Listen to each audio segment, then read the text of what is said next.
the great fundamental issue now before our people can be stated briefly. It is, are the American people fit to govern themselves, to rule themselves, to control themselves? I believe they are. My opponents do not. I believe in the right of the people to rule. I believe that the majority of the plain people of the United States will, day in and day out, make fewer mistakes in governing themselves than any smaller class or body of men, no matter what their training, will make in trying to govern. I believe again that the American people are, as a whole, capable of self-control and of learning by their mistakes. Our opponents pay lip loyalty to this doctrine, but they show their real beliefs by the way in which they champion every device to make the nominal rule of the people a sham. I am not leading this fight as a matter of aesthetic pleasure. I am leading because somebody must lead, or else the fight would not be made at all. I prefer to work with moderate, with rational conservatives, provided only that they do in good faith strive forward toward the light.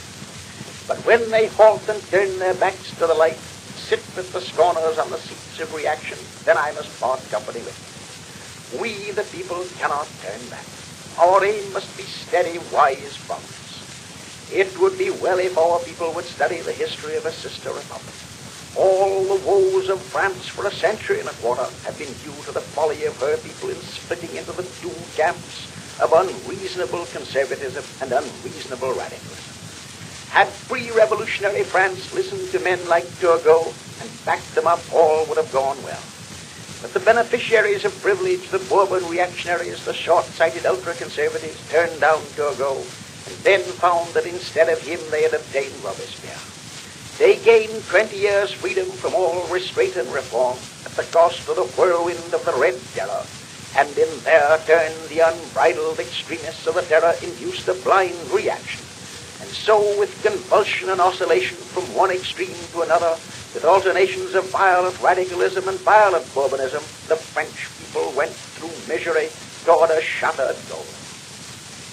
May we profit by the experiences of our brother republicans across the water and go forward steadily, avoiding all wild extremes.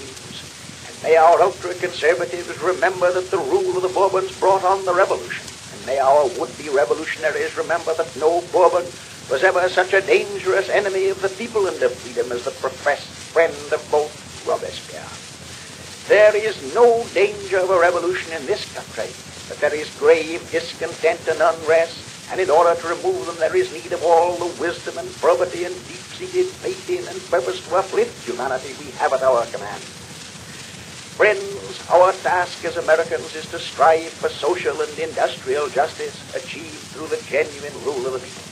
This is our end, our purpose. The methods for achieving the end are merely expedients, to be finally accepted or rejected according as actual experience shows that they work well or ill.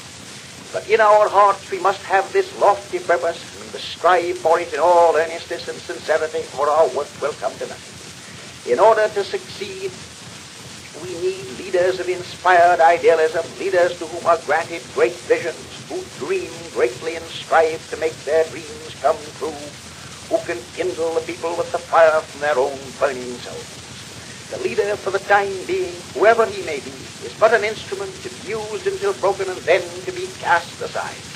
And if he is worth his salt, he will care no more when he is broken than a soldier cares where he is sent, where his life is forfeit, in order that the victory may be won.